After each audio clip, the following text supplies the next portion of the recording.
Okay, so yun guys, magandang gabi. Motopide here. Yan, update lang dito sa ginagawa natin na Sigma 250. Tanggal na natin yung panating design dito, no? Na-fiberan na rin natin siya, na-wrap mold na rin natin siya, and nagawa na natin siya ng fiberglass. Pero hindi pa yun yung totally finished product, kundi prototype pa rin yun kasi kikinisin pa natin yun, papantayin pa natin yun. So ito na yun sila. Yan, ito na yung tangke. Yan, okay. So ganyan siya. Yan, purong fiberglass yan. Pero prototype pa rin to, no? Then ito yung isa pang part niya. Ayan. Dahil nagawa na natin siya ng fiberglass, papantayin na natin ito. Then i-final na natin lahat ng hugis design niya and yung fittings dito sa Sigma. Ganon din dito sa isa. So ang gagawin natin, testing ko muna siya uli pag nilagay siya dito sa Sigma. So ganito lang yan siya pag ilalagay. Ayan. Ayan.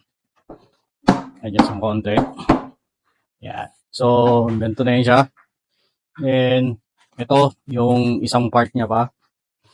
Ito yung magkakaroon ng color separation sa kanya, no? Yan. So, ganyan yung itsura niya. So, yun, ganito na itsura niya. Yan. Kung paano natin siya ginawa dun sa designing process. Hindi pa final to. Kikinisin pa natin yan. Then, gagawin pa natin yung mga dapat pantayin sa kanya bago natin siya gawan ng final na hulmahan. So, ganyan siya. Okay, konti na lang hahabulin natin dito, no? Ayos. Ayan, nakahiwalay ito. May hiwalay yan. Okay. So, ganyan siya. O, di ba? Pag tinignan mo yan siya dito, ganyan siya. O, di ba? Solve na to.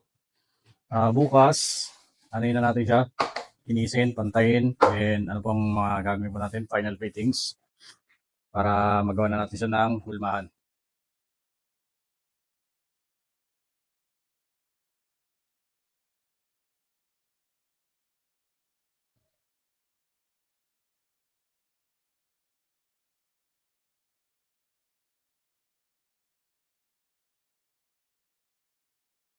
Power.